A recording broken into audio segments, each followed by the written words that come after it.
মাত্র 30 মিনিটে বাসায় বানিয়ে নিন চিকেন বিরিয়ানি। প্রথমেই আমি চিকেনটাকে ম্যারিনেট করে নিতেছি পেঁয়াজ, টমেটো, কাঁচামরিচ, রসুন, হলুদ, বাকর, টক দইয়ের সাথে।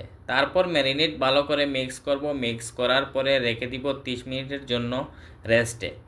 চিকেনটা যখন অর্ধেক সিদ্ধ হয়ে আসবে উপরে দিয়ে দেব আমি চালগুলো আমি আগে থেকে সিদ্ধ করে রেখেছি যাতে করে সময় কম লাগে। যেহেতু এটা 30 মিনিটের ভিতরে হবে এই জন্য আমি 2 চুলায় রান্না করতেছিলাম।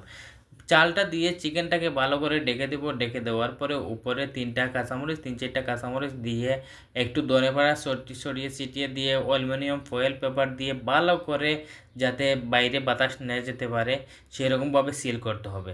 সিল করার পরে উপরে ঢাকন দিয়ে দমে রেখে দেবো 10 মিনিট। 10 মিনিট পরে খুললেই দেখতে পারবেন হয়ে গেছে মজাদার সুস্বাদু সুঘ্রাণযুক্ত বিরিয়ানি। দেখতে পাচ্ছেন বিরিয়ানিটা কতটা জুসি হয়েছে এবং কতটা ফ্লেভারফুল দেখলেই বোঝা যাচ্ছে। আসলে খুব সহজ উপাদান দিয়ে আপনিও চাইলে বানিয়ে নিতে পারেন এরকম বিরিয়ানি। আমি চেষ্টা করি আমার প্রতিটি রেসিপিটা আমার হাতের পাশে যে উপাদানগুলো থাকে সেগুলো দিয়ে আমি চেষ্টা করি যে নতুন কিছু ট্রাই করার। দেখতেই পাচ্ছেন কত লোভনীয় বিরিয়ানিটা হয়েছে। চিকেনটা কি জুসি হয়েছে, অনেক সফট, মুখে দিলেই মনে হবে মেল্ট হয়ে যাচ্ছে। দেখতে পাচ্ছেন কালারটা কি বলবো, অনেক সুন্দর অস্থির একটা কালার আসছে। আপনারা যারা আমার নিয়মিত ভিডিও দেখেন সবাইকে জানাই অসংখ্য ধন্যবাদ।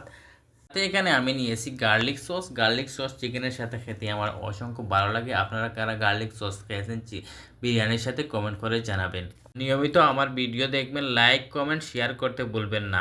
আপনাদের লাইক কমেন্ট শেয়ার আমাকে অনেক বেশি উৎসাহ দেয় যাতে নতুন ভিডিও তৈরি করতে। ভালো থাকবেন, সুস্থ থাকবেন, বেশি বেশি করে খাবেন। দেখা হবে অন্য কোনো ভিডিওতে। আল্লাহ হাফিজ। আপনারাও এই রেসিপিটা বাসায় ট্রাই করেন, খান, কমেন্ট করে আমাকে জানাবেন আপনাদের কাছে এটা কেমন লাগছে।